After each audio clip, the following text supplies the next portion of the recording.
बिस्मिल्लाहिर्रहमानिर्रहीम। अस्सलाम वालेकुम दोस्तों। फ्री आईटी ट्यूटोरियल की जानिब से मैं हूं इंस्ट्रक्टर अब्दुल वहाब। दोस्तों, आज का जो हमारा लेक्चर है वो रेक्टेंगल टूल पे कवर होगा।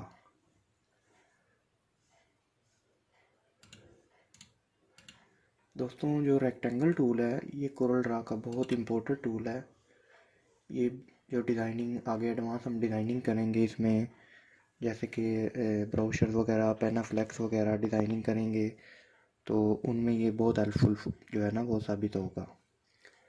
रेक्टेंगल टूल की जो शार्ट की है वो आपकी बोर्ड से अगर आप F6 प्रेस करेंगे तो ये रेक्टेंगल टूल सेलेक्ट हो जाएगा। और इसके अलावा अगर आप मैनुअल सेलेक्ट करना चाहते हैं तो आप ये टूल बॉक्स देख रहे हैं, इसमें ये 5वें नंबर पे रेक्टेंगल टूल लिखा हुआ है, जिसमें ये एक डब्बा सा बना हुआ है, बॉक्स स्क्वायर सा बना हुआ है। जैसे ही मैं इसको सेलेक्ट करता हूँ तो ये रेक्टेंगल टूल सेलेक्ट हो जाएगा और माउस की जो पोजीशन है वो चेंज हो जाएगी।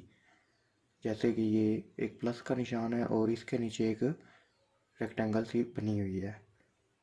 रेक्टेंगल को ड्रा करने के लिए माउस का ये लेफ़्ट बटन प्रेस करके माउस को आप कहीं भी खींचेंगे, left to right, up down ये मैं खींच रहा हूँ, लेफ़्ट टू राइट खींच रहा हूँ, तो ये एक रेक्टेंगल ड्रा हो गई है।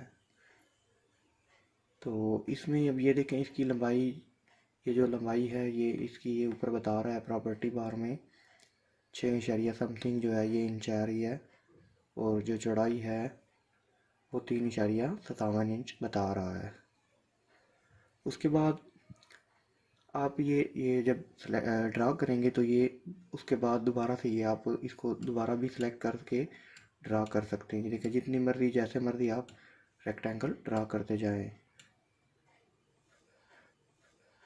उसके बाद ये देखें कि जब इसको ये रेक्टेंगल जब ड्रा होगी तो इस पे ये कॉर्नर पे इसके ये एंकर पॉइंट से बन रहे हैं, एंकर पॉइंट बने हुए हैं। और उसके अलावा ये जो कॉर्नर पे ये बटन सा बने हुए हैं, ब्लैक कलर के डब्बे बने हुए हैं, इन पे जब आप माउस लेके जाएंगे तो इससे आप इसका साइज़ बढ़ा सकते हैं, कम कर सकते हैं। और लेफ़्ट टू राइट अगर आप इसको करना चाहते हैं तो ये भी जो है ये कम हो रहा है, ज़्यादा हो रहा है। आपकी अपनी जितनी आपकी ज़रूरत है उसके मुताबिक इसको आप एडजस्ट कर सकते हैं, इसके साइज़ को। उसके बाद कि जब ये इसके दरमियान में एक ये क्रॉस सा बना हुआ है, जैसे ही इसको आप सेलेक्ट करेंगे, क्लिक करेंगे इसके ऊपर, तो ये देखें इसके साइडों पे जो बटन हैं वो चेंज हो गए हैं। इसका मतलब ये है कि ये अब रोटेट होने की पोजीशन में आ गई है। जैसे मैं इसके कॉर्नर पे एक क्लिक करके माउस को रोटेट करूँगा, अभी मैंने क्लिक छोड़ा नहीं है, तो ये देखें इसका जो है ये रोटेट हो गया है। और ये देखें जो ये लाइट से लाइनें आ रही हैं, आउटलाइन आ रही है, ये बता रही है कि ये रोटेट होने के बाद ये इस पोजीशन पे ये आपकी रेक्टेंगल आ जाएगी। ये देखें अब दोबारा से स्क्वायर बन गया। बेसिकली हम जो है ना इसका एंगल चेंज कर रहे हैं। ये देखिए ऊपर जो है ना ये एंगल चेंज हो रहा है। ये इसको हम एग्जैक्ट एंगल भी ये दे सकते हैं। देखिए अगर मैं ये चाहता हूँ कोई 45 एंगल पे ये मूव हो जाए तो ये देखें ये 45 एंगल पे मूव हो गई है। ये देखें,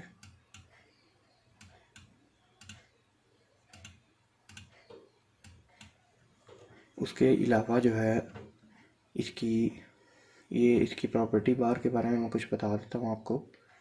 ये इसकी एक्स पोजीशन है, ये वाई पोजीशन है। जब मैं ये मूव कर रहा हूँ तो इसको ये देखें, एक्स पोजीशन ये चेंज हो गई है, वाई पोजीशन ये चेंज हो रही है। Y position up to down होती है, ये देखें अब वाई पोजीशन चेंज हो रही है। ये देखें ये अब सिर्फ वाई पोजीशन चेंज हो गई है। और इसके अलावा अगर आप एक्स पोजीशन चेंज करना चाहते हैं तो ये देखें इसकी ये लेफ़्ट टू राइट जो है एक्स पोजीशन एक्स एक्सिस के हिसाब से ये चेंज हो रही है। उसके बाद ये मैंने इसका आपका साइज़ बता दिया है। ये इसको परसेंटेज के हिसाब से साइज़ होता है। अगर मैं ये 100% है तो मैं इसका अगर 50% करना चाहूँ और टैब दबा के मैं नीचे आता हूँ और इधर भी 50% कर दूँ तो ये इसका साइज़ देखें ऑटोमेटिक आधा हो जाएगा, हाफ हो गया। उसके बाद ये एक इसका बटन है लॉक, अगर इसको मैं लॉक कर दूंगा तो ये देखिए मैं आपको इसकी एग्जांपल भी बता देता हूँ। ये एक मैंने रेक्टेंगल ड्रा की, तो अब मैंने इसका साइज़ जब कम करना है, यानी कि इसकी जो विड्थ और हाइट जो है वो कम करूँगा, तो ये लॉक का मतलब ये है कि जब आप एक साइज़ को कम करेंगे तो दूसरा जो है वो ऑटोमेटिक उसके हिसाब से कम हो जाएगा। अब ये देखें, इसको मैं अगर 3 इंच करता हूँ तो दूसरा ऑटोमेटिक छोटा होगा। ये देखें, इसमें ये जो है ये ऑटोमेटिक इसके हिसाब से कम हो गया है। इसी तरीके से ये परसेंटेज भी है, अगर ये इसका मैंने 100% किया हुआ है, तो मैं अगर इसको 1 मिनट, ये मैं इसको एक को डिलीट कर देता हूँ। ये देखें, अगर ये 100% है तो इसको मैं अगर 30% पे करता हूँ और प्रेस कर देता हूँ एंटर, तो ये देखें 30% उसकी ऑटोमेटिक जो है वो नीचे वाला भी 30% उसकी कम हो गई है, विड्थ तो राइट ऑटोमेटिक कम हो गई है।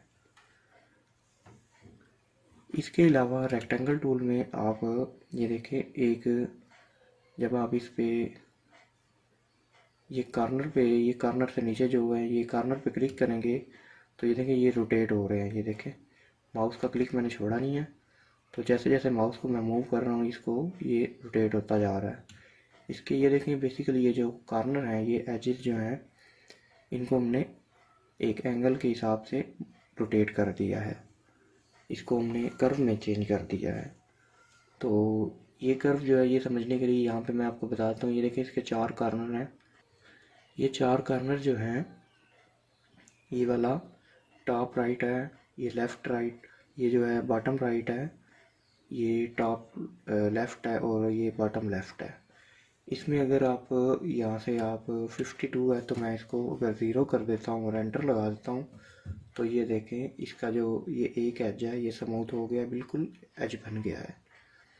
उसके अलावा मैं अगर कहता हूँ कि ऊपर वाला जो है ये कॉर्नर ये भी जो है बिल्कुल 0 पे हो जाए, तो ये इसको 0 करके एंटर प्रेस करूँगा तो ये देखें एक बड़ी खूबसूरत सी शेप जो है वो ड्रा हो गई है। इसी तरीके से नीचे वाले को भी हम 0 कर देते हैं, तो ये देखें एक जो है ये एक जो है जो पम्फलेट वगैरह या बैनर्स वगैरह बनाए जाते हैं, फ्लायर बनाए जाते हैं, तो उनमें ऐसी शेप जो है हमें ड्रा करने की ज़रूरत पड़ेगी। उसके बाद ये देखें, ये मैंने इसका लॉक जो बटन है राउंड कॉर्नर, इसको हमने प्रेस कर दिया है। तो जैसे ही मैं इसको 50 पे क्लिक करूँगा तो ये देखें, एक मिनट मैं इसको सारे को पहले 0 कर देता हूँ। सबको मैंने 0 कर दिया। तो जैसे ही मैंने इसको बटन प्रेस किया है, ये इसको प्रेस कर लॉक दबा दिया, तो मैं अगर इसको 10 पॉइंट दूंगा, एंटर लगाऊंगा, तो ये इसके जो एजेस हैं ये एक ही हो रहा है। अगर मैं इसका ये कंट्रोल V करके मैं वापस आता हूँ,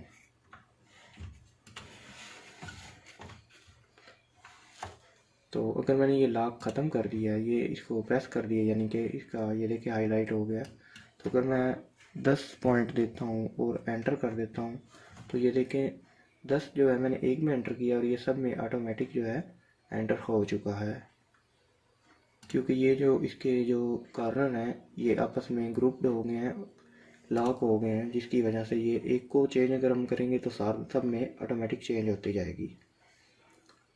उसके बाद इसका जो ये बटन मिरर है ये वाले, इनको समझाने के लिए इसको मैं वापस ड्रा करता हूँ, 0 पे कर देता हूँ और इसको मैं ये लॉक ख़त्म करके इसको मैं 50 पे इसका कॉर्नर रोटेट कर देता हूँ। अब ये देखें, ये मिरर द ऑब्जेक्ट हॉरिजॉन्टली और वर्टिकली, ये देखें अब इसका जो ये एक है ये इस तरफ मूव हो गया है, यानी कि अगर ये एज इस तरफ था, ये रोटेट जो हिस्सा था, तो ये वर्टिकली रोटेट होकर ये वाला हिस्सा इस तरफ आ गया, राइट तरफ आ गया। इसी तरीके से अगर मैं एक यहाँ पे और शेप ड्रा करता हूँ, इसकी डुप्लीकेट बनाता हूँ और यहाँ से इसको 0 कर देता हूँ, तो अब मैं इसका लास्ट वाला जो है ये कॉर्नर इसको 50 पे मूव करता हूँ। तो अब देखें, अब मैंने पहले वो वर्टिकल किया था, अब मैं हॉरिजॉन्टल कर रहा हूँ। तो अब ये देखें इसमें क्या फ़र्क आया है। ये देखें, पहले ये नीचे की तरफ था, तो अब ये रोटेट होके ऊपर की तरफ चला गया, ये इस तरफ आ गया। ये देखें, इसकी समझ आ गई आपको। ये बहुत इजी है, आप इसको 2-3 बार प्रैक्टिस करेंगे तो आपको इसकी समझ आती जाएगी। ये देखें, अगर मैं इसको करता हूँ तो ये देखें, एरो का भी जो है ना वो बटन बना हुआ है, ये अप टू डाउन जो है ना वो होगा। ये देखें, ये अगर ऊपर की तरफ था तो ये कॉर्नर जो है ये नीचे की तरफ आ गया है। एक ये लास्ट जो है ये पॉइंट है कन्वर्ट टू कर्व, इसकी शॉर्ट की जो है वो कंट्रोल क्यू है। अब कर्व से मुराद ये है कि इसके अब ये जो कॉर्नर पॉइंट है ये बिल्कुल ग्रुप्ड हैं, लिंक्ड हैं आपस में। जब हम एक को क्लिक करके मूव करते हैं तो सब जो है वो मूव होते जा रहे हैं। अगर हमें इस शेप को अपनी मर्ज़ी के मुताबिक किसी शेप में कन्वर्ट करना है तो यहाँ पे मैं इसको कन्वर्ट टू कर्व कर दूँगा। ये मैंने इसको क्लिक कर दिया। जैसे मैंने इसको क्लिक किया तो ये देखें, अब मैं इसको अगर इसका ये एक एज मूव करता हूँ तो ये देखें, एक ये ही जो कॉर्नर पॉइंट है ये मूव हो रहा है। इसी तरीके से मैं इसको मूव करता हूँ या इसको रोटेट करने की कोशिश करूँगा तो ये अब नहीं होगा। अब ये इसके जो है ये एजेस जो हैं ये आपस में जो लिंक्ड हैं वो नहीं रहे। इसको देखें, ये लिंक्ड है आपस में, और इसको आप जब सेलेक्ट करेंगे तो ये देखें प्रॉपर्टी ये आ रही है, और जब इस शेप को मैं सेलेक्ट कर रहा हूँ तो इसमें देखें प्रॉपर्टी वो नहीं आ रही। इसका मतलब क्या है कि ये जो है ये कर्व में चेंज हो चुकी है। दोस्तों, आज का लेक्चर हमारा यहीं पे क्लियर होता है। तो इंशाल्लाह आने वाले लेक्चर में हम आपको इलिप्स टूल के बारे में डिटेल के साथ बताएंगे।